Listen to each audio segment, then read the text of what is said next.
Olá pessoal, no vídeo de hoje eu vou testar a Watercolor Ground, ou a base para aquarela da Daniel Smith. A base para aquarela é como se fosse um gesso específico para aquarela. Em outras palavras, você pode aplicar ele sobre superfícies que geralmente não aceitam aquarela e ele torna aquela superfície compatível e pronta para ser aquarelada. Que eu saiba, só existem duas marcas que disponibilizam esse tipo de produto, a Cor e a Daniel Smith. A da Cor é uma base branca e costuma estar disponível na casa do artista por R$ 180 o pote de 227 ml. Ele atualmente está fora do estoque. O da Daniel Smith vem em diferentes cores, inclusive numa versão transparente. O meu, que eu vou usar aqui, é branco. E eu comprei pela AliExpress o pote de 118 ml por R$ 74 na época, mas atualmente ele está saindo por R$ 142. Em termos de consistência, ele parece um gesso super grosso. E eu vou colocar um close-up que eu gravei para vocês poderem ver essa consistência.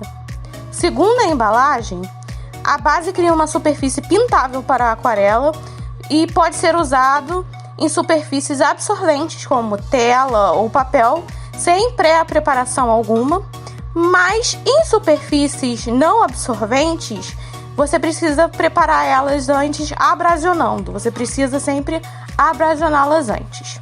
E é por isso que tem uma gravação onde eu usei uma lixa para lixar a minha pedra antes de aplicar o produto. Vocês já devem ter visto. Ademais, você deve esperar de 24 a 48 horas depois da aplicação dessa base para aplicar a aquarela ou a tinta acrílica sobre o produto. Então eu lixei a minha pedra, apliquei uma camada do produto e deixei secar por alguns dias. Eu tive um pouco de dificuldade em transferir meu esboço porque a pedra que eu escolhi ela era bem irregular. Ela não tinha uma superfície plana, mas em termos de pintura eu não tive muita dificuldade. Eu vi alguns comentários sobre como a aquarela ela sai com muita facilidade do produto, ela levanta. E sim, se você aplicar a água e pressionar um papel toalha sobre a pedra, você vai conseguir levantar uma boa parte da cor de cima do produto.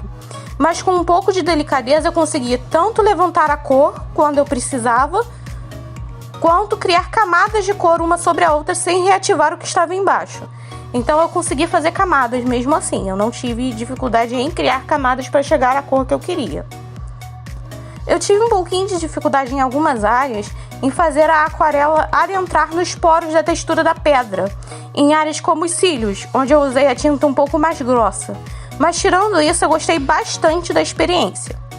Eu sei que o produto em si, principalmente agora, ele é meio caro, mas principalmente a opção transparente, onde você pode pintar em madeira ou mesmo em pedras e ter a cor e a textura aparecendo por debaixo da sua pintura, é realmente uma opção muito interessante.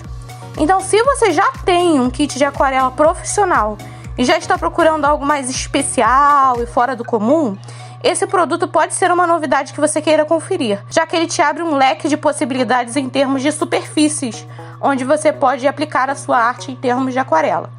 Agora, se você quiser investir menos e mesmo assim pintar numa pedra, você sempre tem a opção de aplicar gesso e fazer uma pintura utilizando guache acrílico ou tintas acrílicas comuns, que é a forma mais tradicional e conhecida de se fazer arte em pedras. Enfim, eu espero que vocês tenham gostado do vídeo de hoje. Obrigada por assistirem. Vejo vocês na próxima. Tchau, tchau!